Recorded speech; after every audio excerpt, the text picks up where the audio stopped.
नागपुर शहर विकास की राह पर दौड़ चुका है। मेट्रो सिटी के तौर पर अब इसकी पहचान हो चुकी है और कहीं ना कहीं इन सारी बातों का श्रेय जाता है हमारे शहर के जनप्रतिनिधियों को। अब जनप्रतिनिधियों का कार्य बहुत पेचीदा होता है। स्मार्ट सड़कें हों या कई ऐसी चीज़ें हों जो आपको हर गली इलाकों तक देख सकते हैं आप। अब इन सारी बातों पर चर्चा करने के लिए और इन सारी बातों को जानने के लिए आज हम आए हैं प्रभाग क्रमांक 24 की नगर सेविका चेतना ताई टांग के पास। चेतना ताई, आपका बहुत बहुत स्वागत है। आज हम इस एपिसोड में जानेंगे चेतना ताई के राजनीतिक सफर के बारे में और आगे की जो योजनाएं हैं उनके बारे में हमारे खास कार्यक्रम हेलो कॉर्पोरेटर में।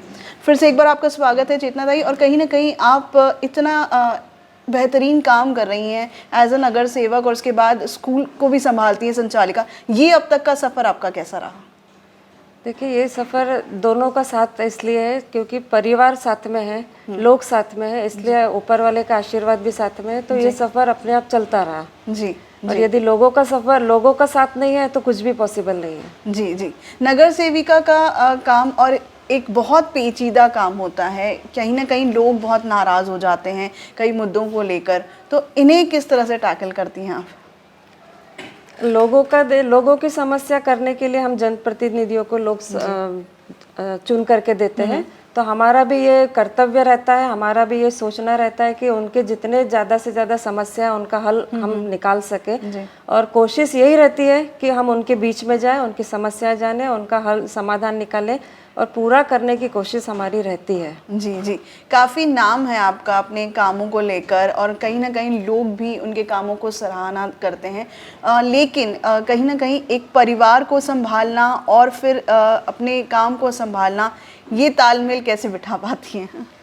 शुरुआत में थोड़ी मुश्किल थी जी, पर उसके बाद जब परिवार ने साथ दिया, खास करके हस्बैंड और बच्चे, मेरी 2 बेटियां हैं, वो दोनों ने साथ दिया और उसके बाद में परिवार का साथ था। और ये परिवार का साथ होने के कारण मैं बाहर निकली और लोगों के बीच में आई और लोगों की जनता के साथ जुड़ी और जनताओं ने जब संभाला, जनताओं ने साथ दिया जी। तो ये अपने आप सफ़र अब आज तो इतना इजी लगता है कि दोनों का साथ है तो अपने आप काम करते जाओ और बहुत उत्सुकता रहती है और बहुत ऐसा लगता है ये भी कर लो वो भी कर लो। जी, जोश रहता है। राजनीति में कदम रखना अपने आप में महिलाओं के लिए बहुत बड़ी उपलब्धि है, क्योंकि कहीं ना कहीं महिलाओं को अब भी एक तबका हर जगह जाने की इजाज़त नहीं देता या फिर उस तरीके से देखता है। राजनीति में अब महिलाएं बहुत बखूबी काम कर रही हैं। आपने राजनीति में जब कदम रखा, ये किस तरह का मोड़ आया? देखिए, मेरे घर में कोई भी राजनीति में नहीं था।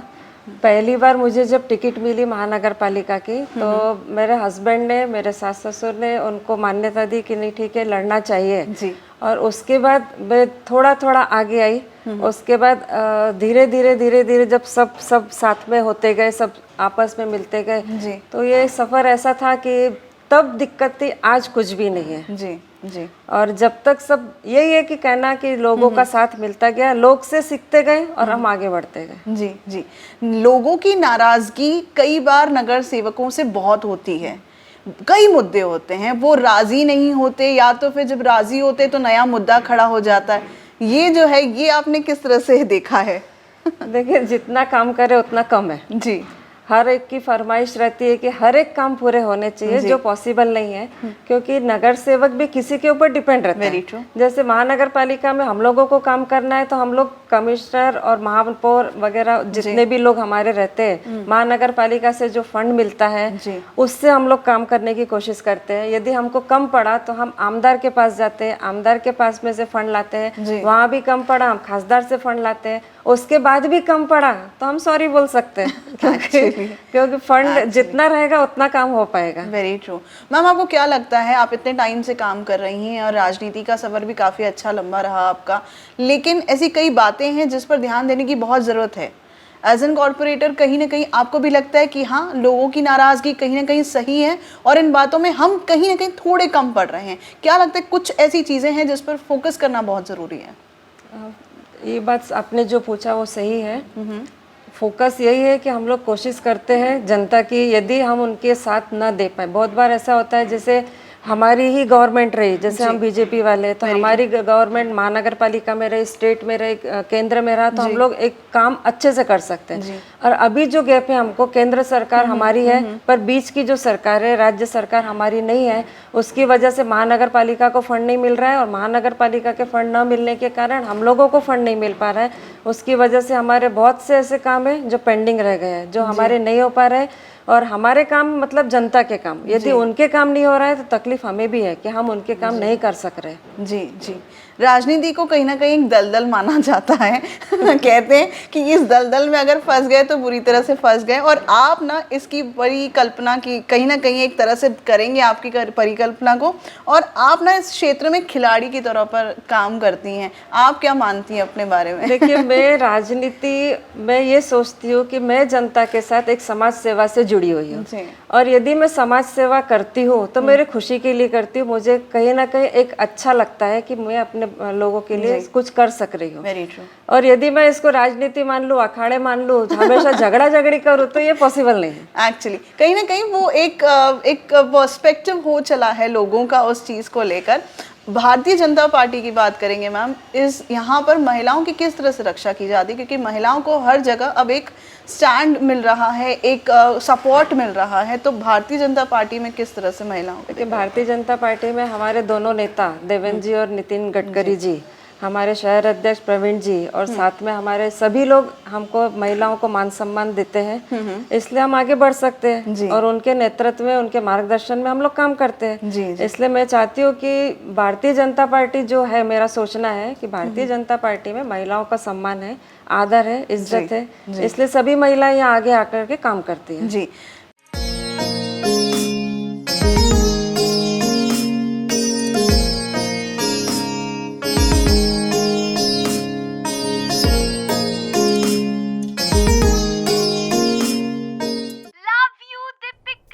बाय। सब जानना चाहते हैं मेरा फेवरेट कलर, मेरा फेवरेट डेस्टिनेशन, मेरी फेवरेट डिश, पर कोई ये नहीं पूछता कि फेवरेट डिश मैं बनाती कैसे हूँ। अरे यार, जिसे टेस्टी खाना पसंद है वो अच्छे टेस्ट तक पहुँच ही जाता है। सुरुचि मसाले, खाने में हो रुचि तो घर लाइए सुरुचि। अपने सपनों की उड़ान भरने की इच्छा तो हर किसी की होती है, पर पंख भी तो मजबूत होने चाहिए, जो देता है flywheel aviation academy. Flywheel aviation academy एक ऐसा इंस्टीट्यूट है जहां पर एयरलाइंस एंड एयरपोर्ट हॉस्पिटैलिटी और टूरिज्म मैनेजमेंट, साथ ही यहां campus interview, guidance by industry expert, practical training at airport, expert faculty, personal grooming जैसे कई सारे बेनिफिट्स आप पा सकते हैं। Flywheel aviation academy, 1 degree, 3 job opportunities. Flywheel Aviation Academy gives you a degree or diploma with a job. Flywheel Aviation Academy, 365 Gandhinagar, LAD College Square, beside Karnataka Bank, Nagpur.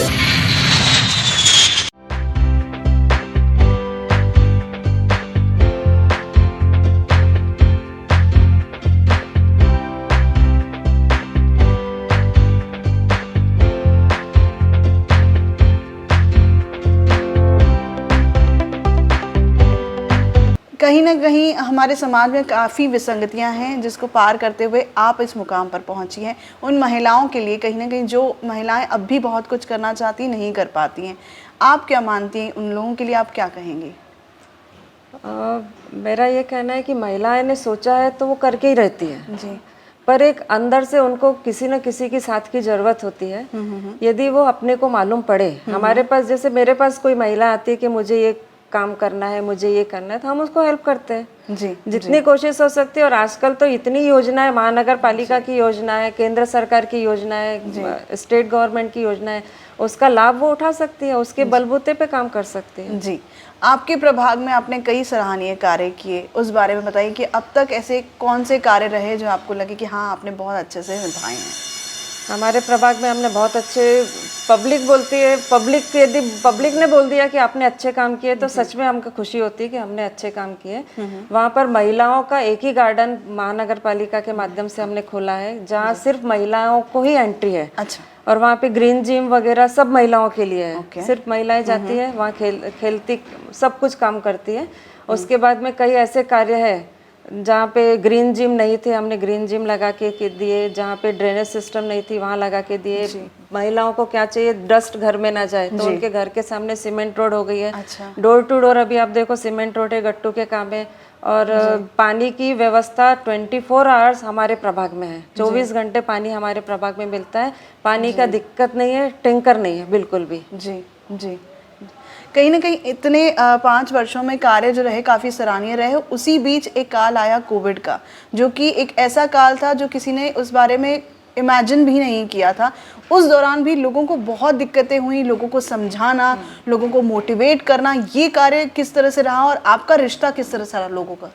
जब शुरुआत थी कोरोना की, तब हम बस्ती बस्ती में जाते थे, उनको ये रिक्वेस्ट करते थे, पुलिस के साथ में रिक्वेस्ट करने जाते थे कि आप मास्क पहनिए, सोशल डिस्टेंसिंग का पालन कीजिए, प्रशासन की जो भी कानून ने जो नियम बनाया उसको पालन कीजिए और घर में रहिए। उसके बाद भी जैसे लोगों को किसी के घर में खाना नहीं मिलता था, तो हमने उनके घर में खाना पहुंचाया, नाश्ता पहुंचाया। और उसको जो ज़रूरत थी, किसी को जब सेकेंड वेव आया जो बहुत ज़्यादा डेंजरस था, उस समय में बेड, ऑक्सीजन की व्यवस्था करवाई, बेड की व्यवस्था करवाई। मतलब 24 घंटे फ़ोन चालू होने के बाद उनको जो भी सुविधा लगती थी कोशिश की कि सब कोशिश उनकी यही, हमारी यही रहती थी कि उनको जो सुविधा चाहिए हम दे सके। जिसके पास ऑक्सीजन नहीं था, हमने नितिन जी से भी बात किया, उनके लिए नितिन जी से बात किया, उन्होंने हमको हेल्प किया, हमारे आमदार लोगों ने हेल्प किया, सभी ने हेल्प किया कि कोई भी पब्लिक दुखी ना हो। और खाना भी देखिए आप, भारतीय जनता पार्टी के माध्यम से हर मंडल में खाना की व्यवस्था थी। उसके बाद भी हमने पर्सनल अपने लेवल पर नाश्ता खाने का व्यवस्था रखी। प्रवासी मजदूर जो गए, उनको भी पूरी सेवाएं दी, अपने डेस्टिनेशन तक पहुंचाना भी बहुत बड़ा है। क्योंकि कोविड काल में स्टार्टिंग में लोग समझ नहीं पा रहे थे, उनके लिए भी एक बहुत अलग सी चीज़ थी। स्टार्टिंग में लोग सीरियसली नहीं ले रहे थे, वो चाहे ट्रैफिक हो, वो चाहे नियमों का पालन हो, प्रोटोकॉल्स को निभाना हो। लेकिन धीरे धीरे लोगों को समझता गया और उसके बाद जो चीज़ें विकट होती गई, सेकेंड वेव बहुत ज़्यादा दयनीय थी और अब थर्ड वेव कहते हैं मैम कि बहुत ज़्यादा परेशान भरी हो रही है और थर्ड वेव अब शुरू हो चुकी है। इस बारे में आप क्या कहेंगे? इस बारे में यही कहूँगी कि सावधानी, अपनी सुरक्षा अपने हाथों में है। सावधान रहिए, सुरक्षित रहिए, मास्क पहनिए, सैनिटाइजर का उपयोग करिए, बार बार हाथ धोइए और खास करके अपने बच्चों को संभाल के रखिए। ऐसी जगह पे ना भेजे जहाँ पे भीड़ बहुत ज़्यादा है और वो सुरक्षित। आखिरी में यही कहूँगी कि सोशल डिस्टेंसिंग का पालन कीजिए, प्रशासन के नियमों का पालन कीजिए और बस आप सुरक्षित तो आपका घर सुरक्षित, परिवार सुरक्षित, समाज सुरक्षित। जी, भविष्य की क्या योजनाएं मैम आपकी? क्योंकि मैं एक सवाल ये करना चाहूँगी कि कहीं ना कहीं जब पॉलिटिकल पार्टीज होती है उसमें हलचल बहुत होती है, इधर से उधर, उधर से जंपिंग ऑन बहुत होता है। आपने कभी नहीं सोचा कि अब पार्टी से इधर उधर जा सके? यदि हम सेटिस्फाइड है, हमने काम अच्छा किया तो हमको कहीं भागने की जरूरत ही नहीं है। एक्चुअली लोग पब्लिक काम देखती है, नाम नहीं देखती, पहले काम देखती है कि इसका काम कैसा है। इसीलिए आपको लोग बहुत पसंद करते हैं आपके कामों की वजह से। और बीजेपी का एक बहुत अच्छा नाम है चेतना ताई टांग। आपकी भविष्य योजनाएं क्या है, आगे के इलेक्शंस और किस तरह से देखती हैं आप? इलेक्शन तो आगे हमारी पार्टी तय करेगी। इलेक्शन क्या है, हमको कहाँ से खड़ा करना है, टिकट देना है, क्या करना है, ये पार्टी का काम है। मेरा काम यही है कि मुझे जहाँ भी दिया, मुझे अपनी सेवा करनी है, लोगों के बीच जाना है। जनता की सेवा मेरा उद्देश्य है और मैं जनता की सेवा करती रहूंगी। धार्मिक, सामाजिक, मेरा परिवार पहले से जुड़ा हुआ है, आगे भी जुड़ा रहेगा। कुछ ऐसी योजनाएं जो आप लोगों के लिए करना चाहेंगी, खास और कुछ ऐसा लाना चाहेंगी उनके लिए, कुछ ऐसी प्लानिंग्स? प्लानिंग्स बहुत कुछ है और बहुत कुछ मैं करती भी हूँ। जैसे मैंने अपना स्कूल, एक ललिता पब्लिक स्कूल जो मैंने किया है, वहाँ पे जो भी अभी कोविड जो सेकेंड वेव गई है उसमें कई पेरेंट हमारे जिसकी डेथ हो गई। तो पेरेंट की डेथ होने की वजह से कुछ लोग फीस नहीं भर पाते, कुछ उनको भी हमको देखना पड़ता है।